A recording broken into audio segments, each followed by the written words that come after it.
present The Soldier's Servant, a drama of tolerance and understanding based on an episode in the greatest life ever lived. Our scene is the town of Capernaum on the shore of the Sea of Galilee. Within sight of the blue water stands a military camp, headquarters of the Roman occupiers. In the tent of the officer in command, a servant stands holding a tray of food. Please, sir, it's time for your noonday meal. What? Oh, Marcus. Time to eat, sir. Put it down here, Marcus. It would be better if you'd stop to eat now, sir. So much to do. There's always so much to do. I know. But as you yourself used to say back in the campaigning days, a strong, healthy body is a soldier's best friend. You should eat before the stew gets cold. Stew? Oh, Marcus, you never forget my favorites. Not even the highest-ranking general in our entire army has an aide as thoughtful and considerate as you are. Thank you, sir. Now, let me give you some of this. Ah, that's good. Very good indeed. Yes, sir.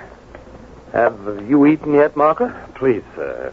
You're worried about what the other soldiers will say, hmm? Well, don't be. I'm in command here, and I can have anyone I please as my guest. And right now, you're my guest. It's a command. Yes, sir. Well, go on. Don't think I'll wait for you. Not with a stew like this. Oh, no. How is it going, sir? How did occupations ever go?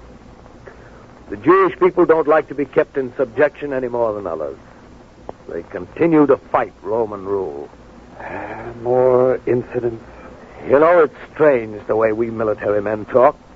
If only a few men are killed, we call it an incident.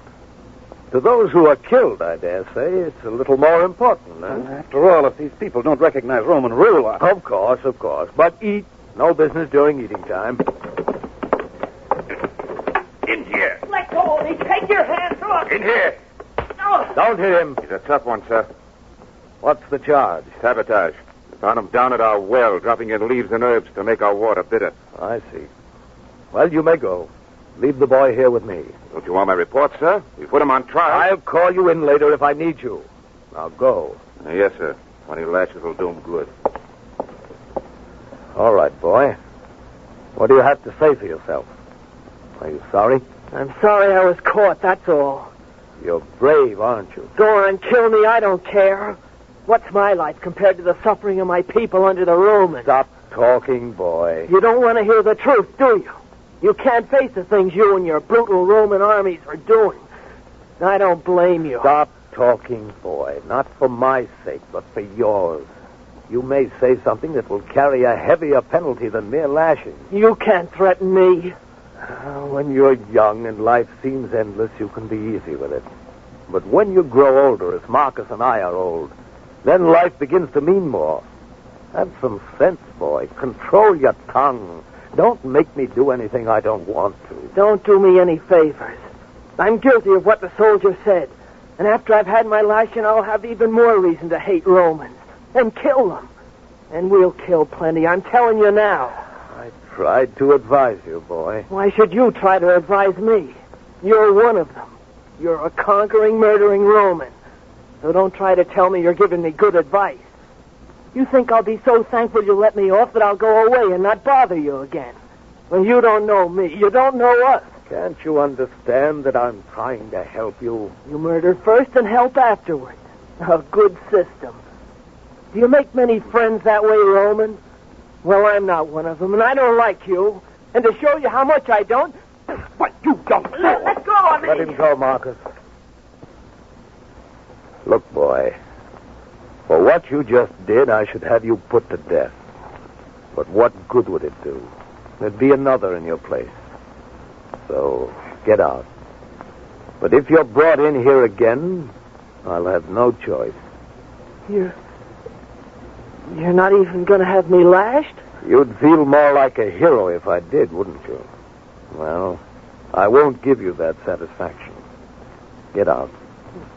You're the strangest Roman I've ever seen. Can't understand it. Yeah. Marcus, what you saw here, you'll forget it.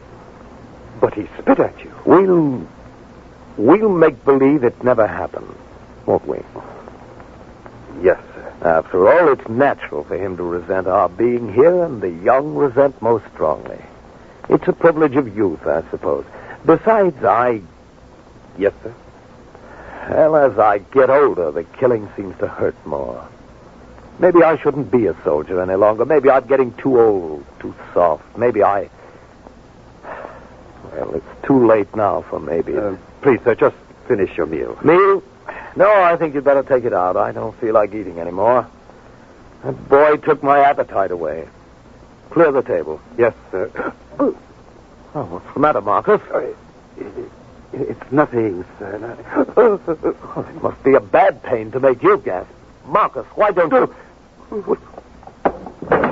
Marcus! Guard! Lend a hand here. Marcus has fainted.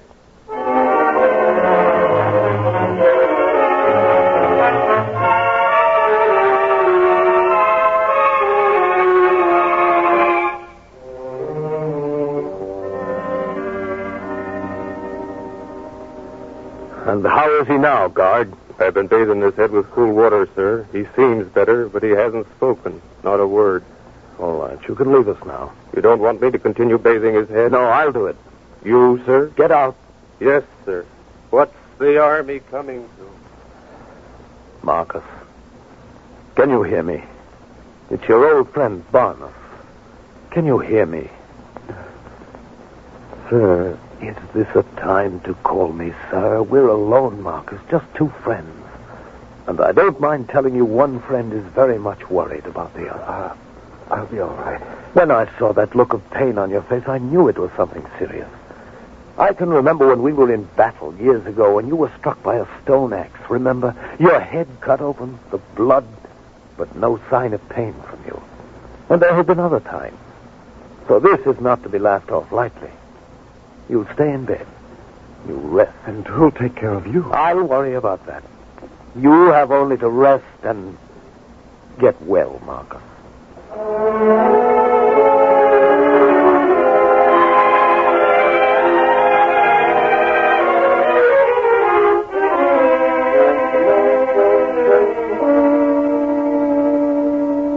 And here's a report from province headquarters, sir.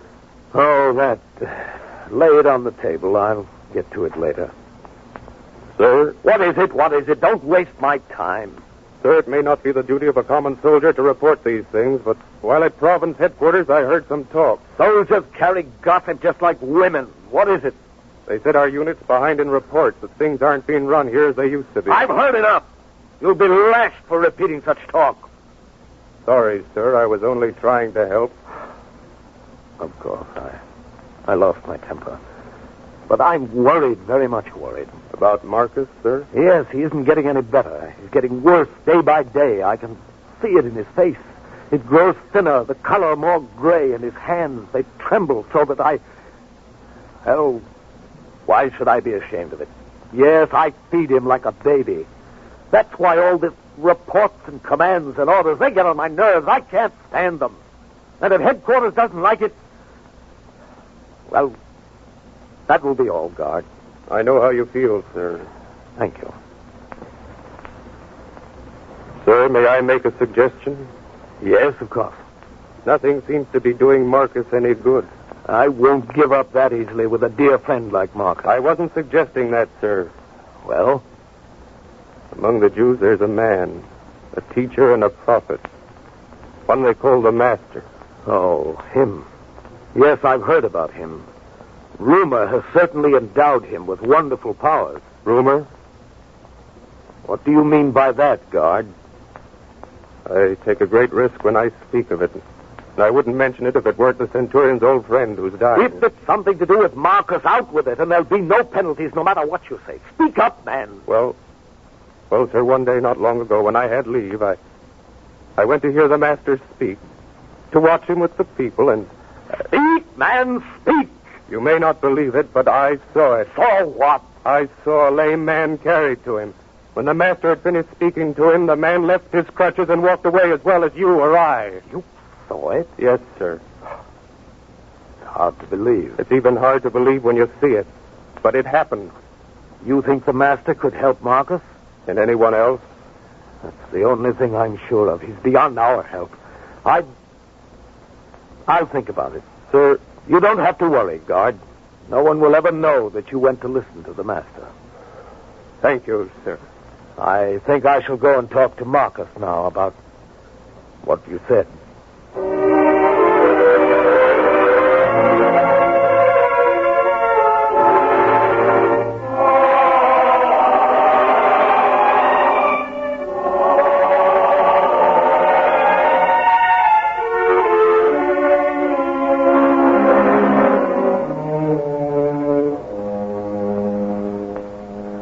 Well, Marcus, you're looking better today. Much better. Thank you, Barnes. I thank you even more because what you just said isn't true. Oh, come. Of course it's true. Please, Barnes. You mustn't be so depressed. You see there on the opposite wall of the tent? My armor? Yes. Well shined, too. You always did take good care of it. You worked too hard. I didn't mean that. But when I raise myself like this, I can see into the shining metal, and it reflects my face. Every morning I look. Every morning my face grows worse. You see, I know I'm not looking better. But I thank you for your encouragement just the same. Marcus, you must understand. I do. But I know I'll have to die before too much time has gone by. You won't die. It isn't that I mind dying so much. But dying here alone, except for you in a strange land, it's an empty and a terrifying feeling. You won't die. There's so many things that have passed through my mind these last days. I gave up my life to soldiering. And with it, I give all the ties of home except the few memories. Rome with its green hills. A place where you're not a stranger. Where you're not feared and cursed by every passerby. The peace of being with your own people. Barnabas, promise me one thing. You must go back. Don't spend the rest of your life away from home and familiar places. Don't die lonely and afraid as I'm dying. I told you, Marcus, you won't die. How can you prevent it? With more bitter-tasting potions. They haven't helped. Marcus, I've received word through certain channels about the prophet they call the Master. I have spoken with someone who said he himself saw one of the miracles the man has done. What's that to do with me? If you could be brought to this master, there's no reason why he couldn't help you. In your desperation to help an old friend, you're forgetting many things. What do you mean? You'll go to this master and say, a centurion of the occupying forces in Capernaum, I command you to cure my friend. Is that what you'll say? Well, I hadn't thought about that. Well, face my friend. You'll see how impossible it is. Well, I wouldn't command him. I'd ask him. Ask him? Would that help? I understand. Don't you see it's all part of being a stranger and an enemy here? I've subjugated these people, taxed them, beaten them, killed them. Now you'd go to one of them and ask a favor? We're Romans. We're conquerors. We have no friends. I know. It's what I meant when I asked you to go home after I die. You've served long enough in the army. Sometimes I think they keep count of the Romans who are buried here. Each time another one is put onto the ground, they must say to themselves, one less enemy to contend with, to work for, to salute, to fear. Yes, it's true. We've conquered them, and now we're their prisoners. We've conquered them, and our lives are in danger. So any idea you may have had about getting help from them? Forget it, my friend. Forget it.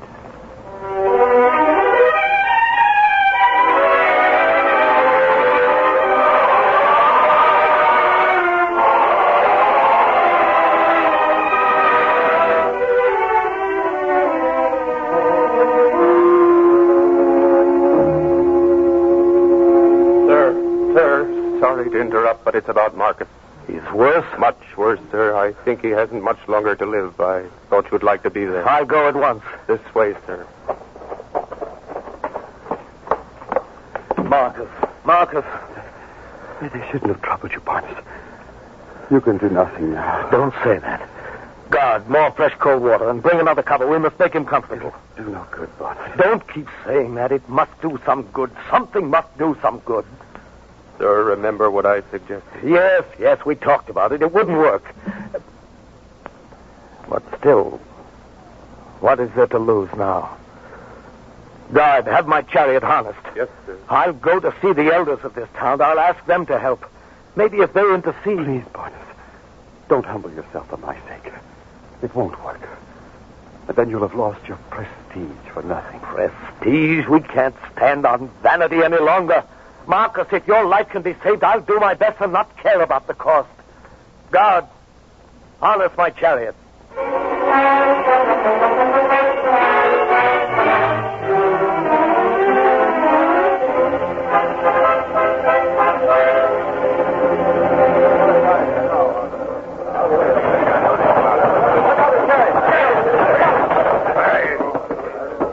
For the Roman commander. Make way here. Don't antagonize them, guard. Yes, sir. I'll only clear a path for you. This way. In here, sir. Representative of Rome for Capernaum to see the elder, Aaron. I am ready to receive him. Thank you, guard. You may leave us alone. We are alone now. What is the nature of your order this time that it must be delivered in secret? It's no order. No more requests for taxes or forced labor? Aaron, there is one man among your people whom I must see. You want to arrange a truce with the band of rebels who fight you from the hills? In that, I cannot help you. No, the one called the Master. He travels up and down the land, teaching and performing miracles. He teaches only peace and kindness. Must Rome destroy everything? I don't want to harm him, not in any way. Then what is your business with him? Why can't you find him without my help? I could find him. I know, for instance, that even now he's in Capernaum, but that's not enough. You see, I wish to ask him to do something for me. What can he do for you? Shall he teach you? If he does, you will be forced to throw away your spears and swords and not oppress any other people. What could he do for you that you'd want done? My aide, Marcus. He's very ill, Aaron. He's dying. I think that the only hope for him can come from the Master. They say he works miracles. He cures the sick, yes. Aaron, I don't know how to say it. I don't come asking favors often. I command, I order, I never ask. So if I'm halting and stumbling in my words, it's because I'm not used to asking. Of course. Speak. The fact that I'm here begging for your help must show you how much this means to me. I'm asking you to go to the Master, to intercede, to ask him if he will help my friend, if he will cure him. I understand. You know the Master? I know him well. He's my friend. You could ask him if you wanted to. I know you could. Please. Barnett. Yes, Aaron? From the way you speak, it is clear that you don't feel entitled to my help. Can I lose sight of the fact that I'm a Roman? Don't I know how your people feel about us? And isn't the Master one of your people? That's true. But if you, one of his own people, were to ask... Do you think it would make any difference? You mean he wouldn't help? I mean only that it wouldn't make any difference. Barnett, this morning John, one of the Master's followers, stopped at my home, and we talked about the Master, and of a thing he said only yesterday to his disciples. It is a thing worth hearing and remembering. The Master said,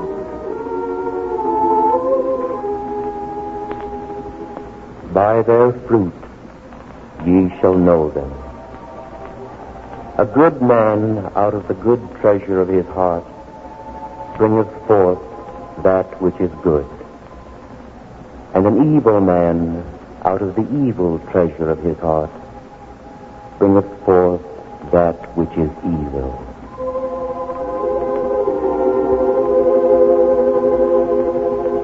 And what has this to do with my friend Marcus? You've come asking a favor, Barnabas.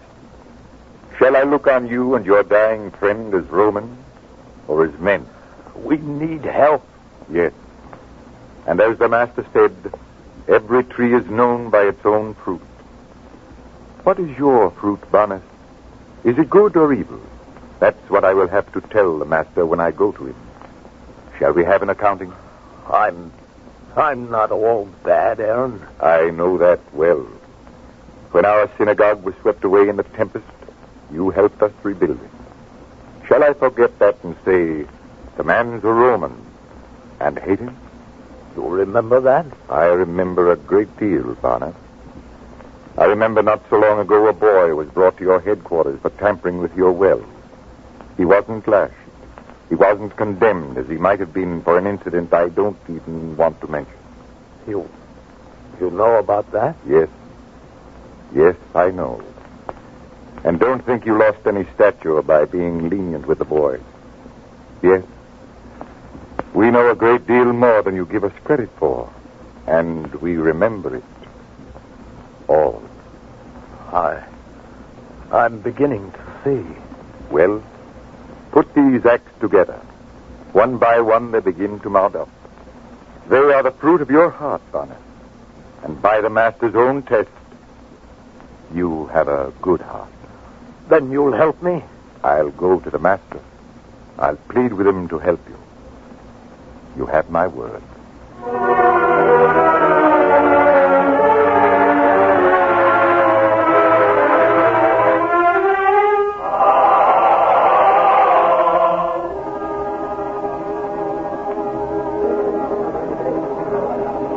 And another thing, Master. It will be good if you can help this man, for he's done many acts of kindness to our people. Aaron, we are going with the Master who is on his way to help him now. Isn't that proof that he's heard enough of the man? Yes, Peter.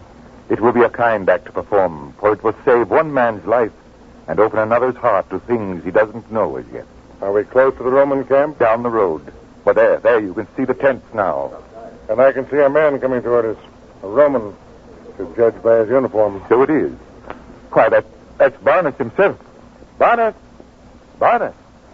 Aaron, I heard. Word came to me that the Master himself was coming to my place. You can see for yourself now.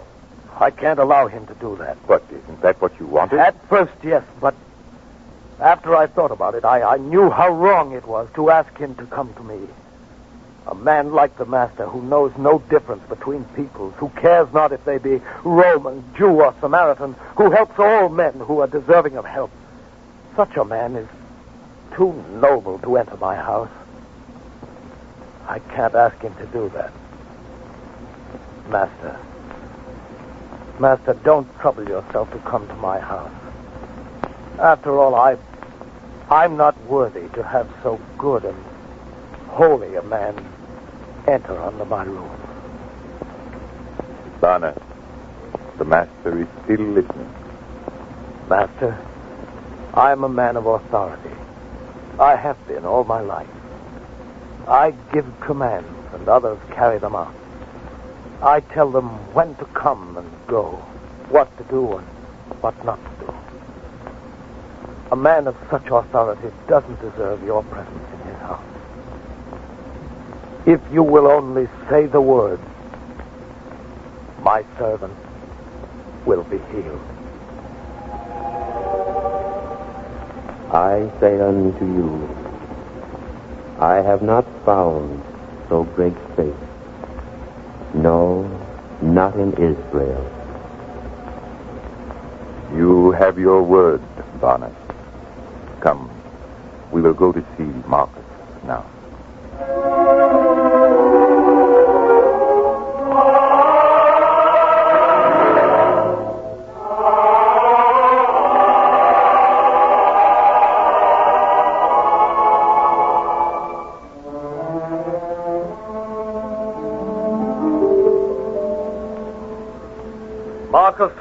Marcus!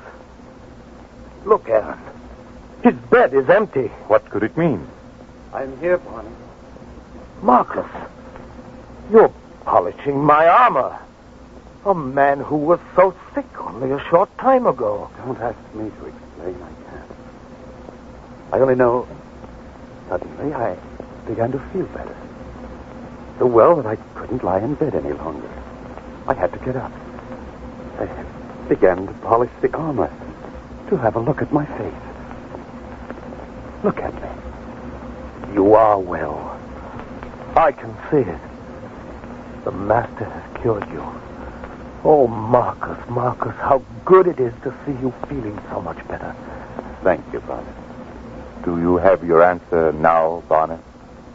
Yes, I do.